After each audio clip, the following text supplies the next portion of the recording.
তো বস, আজকের এই ভিডিওতে আমরা ইন্ডিয়ান সিনেমার বেশ কিছু আপডেটস দেবো। তো চলো আজকের ভিডিও শুরু করা যাক।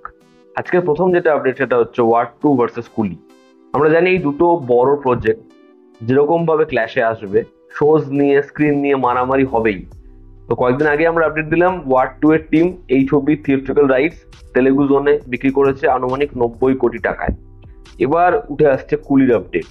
কুলির টিম এই ছবির তেলেগু স্টেটে অর্থাৎ অন্ধ্রপ্রদেশ তেলেঙ্গানায় এই দুই জায়গায় ছবির থিয়েট্রিক্যাল রাইটস বিক্রি করে দিয়েছে এশিয়ান গ্রুপসকে, এবং প্রায় 85 কোটি টাকায় কুলির থিয়েট্রিক্যাল রাইটস বিক্রি হয়েছে তেলেগু স্টেটে। এবার এটা অবশ্যই হিউজ অ্যামাউন্ট, এবং যদি আমরা দেখি তাহলে ওয়ার 2 আর কুলির প্রায় নেক টু নেক অ্যামাউন্টেই বিক্রি হয়েছে থিয়েট্রিক্যাল রাইটস। এবার দুটো ছবি চাইছে ম্যাক্সিমাম শোজ। এবার দেখার কোন ছবি এগিয়ে থাকে, এবং দুটো ছবি কিন্তু তেলেগু ছবি নয়, কিন্তু তেলেগু ফ্যান্সদের মধ্যে দুটো ছবি নিয়ে একটা হিউজ ক্রেজ রয়েছে।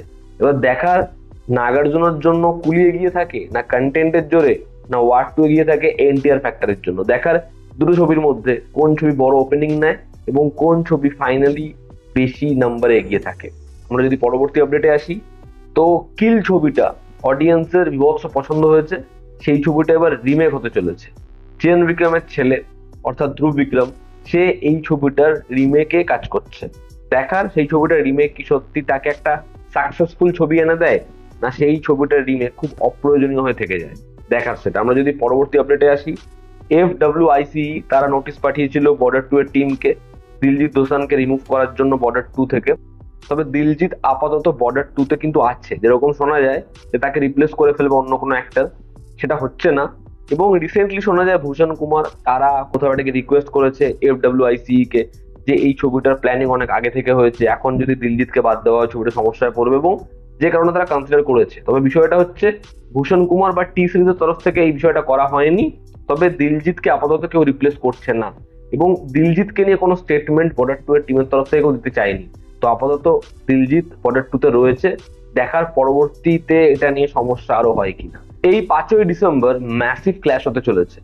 আজকে ধুরন্ধরের টিজার এসে পরিষ্কার করে দিয়েছে যে ক্ল্যাশে সব থেকে হয়তো শক্তিশালী কন্টেন্ট হিসেবে থাকবে ধুরন্ধর। এর সাথে আরো দুটো ছবি রয়েছে, বিশাল ভারদ্বাজ এবং শাহিদ কাপুরের ম্যাসিভ কোলাবোরেশন, যেটা হচ্ছে আর্জুন উস্তারা। সেই ছবিটাও আসছে, এবং বিশাল ভারদ্বাজ আর শাহিদ কাপুরের ছবি যখন আসে তখন কিন্তু সেই ছবির জন্য একটা অডিয়েন্সও থাকে, এবং সেই ছবি বক্স অফিসে ভালো পারফর্মও করে। এবার দেখার সেটা হয় কিনা। আর উল্টো দিকে রাজা সাহাব, সেই ছবিটা তো রয়েছেই। সেই ছবিটার যদিও টিজার ভীষণ অ্যাপ্রিসিয়েশন পায়নি, তবে প্রভাসের ছবি মানেই বড় ছবি। তো 3 ওয়ে ক্ল্যাশ হতে চলেছে এ বছরের 5ই ডিসেম্বরে। এবার প্রভাসের ছবিটার যেহেতু কাজ অনেকটাই বাকি, এমন হতে পারে যে ছবিটা পোস্টপোন হলো। তবে যদি 3 ওয়ে ক্ল্যাশ হয় তাহলে দেখার কোন ছবি এগিয়ে থাকে। পরবর্তী যেটা আপডেট সেটা হচ্ছে ফারহান আখতারের ডন 3 ফাইনালি ফ্লোরে যাচ্ছে। ডন 3 বারংবার পোস্টপোন হয়েছে। তারা যখন কিরণ আডবাণীকে ছবিতে নেয় সে প্রেগনেন্ট থাকে, যে কারণে ছবিটা আবার পোস্টপোন হয়। লেটেস্ট আপডেট ওয়াইজ জানুয়ারি মাসের একদম প্রথম সপ্তাহ থেকে এই ছবিটা ফ্লোরে যাচ্ছে। দেখার সেটা কি ফ্লোরে যায় না ফার্দার আবার পোস্টপোন হয়। তবে লেটেস্ট আপডেট ওয়াইজ এই ছবিতে আবার ফিরতে চলেছে প্রিয়াঙ্কা চোপড়া। এবার দেখার এটা কি সত্যি একটা উড়ো খবর না বাস্তবায়িত হয়। তার কারণ প্রিয়াঙ্কা চোপড়া যেরকম ভাবে রাজামৌলির ছবির সাথে যুক্ত হচ্ছে, আরো বহু ছবির সাথে সে অ্যাসোসিয়েটেড হচ্ছে ইন্ডিয়ান ফিল্মের সাথে। দেখার ডন 3 তে আবার সে ফেরে কি। তৃপ্তি ডিমরি এবং সিদ্ধান্ত চতুর্বেদী এদের ছবি ধড়ক 2, সেই ছবি টিজার বা ট্রেলার সেটা আসতে পারে 11ই জুলাই, এমনটাই আপডেট। এবার সন অফ সর্দার 2 এরও কিন্তু ট্রেলার প্ল্যান করা হয়েছে 11ই জুলাই। দেখার কোন ছবির ট্রেলার আমাদের বেশি ইমপ্রেস করে।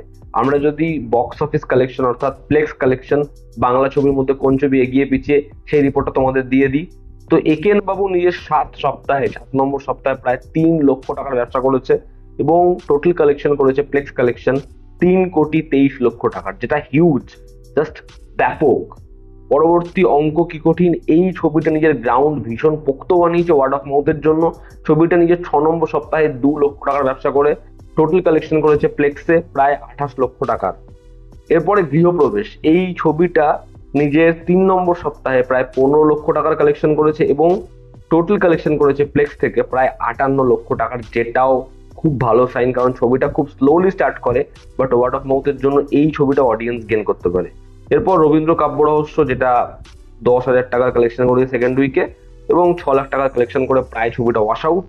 অপরদিকে হচ্ছে ভূতপূর্ব সেই ছবিটা নিজের প্রথম সপ্তাহে 4 লক্ষ টাকার কালেকশন করেছে এবং মৃগয়া নিজের প্রথম সপ্তাহে প্রায় 8 লক্ষ টাকার কালেকশন করেছে। তো এই দুটো ছবির কালেকশন ভালো নয়, সেখানে গৃহপ্রবেশের কালেকশন এর থেকে বেশি নিজের থার্ড উইকে। তো বোঝা যাচ্ছে বাকি ছবিগুলো বেটার পারফর্ম করেছে মৃগয়া এবং ভূতপূর্ব থেকে।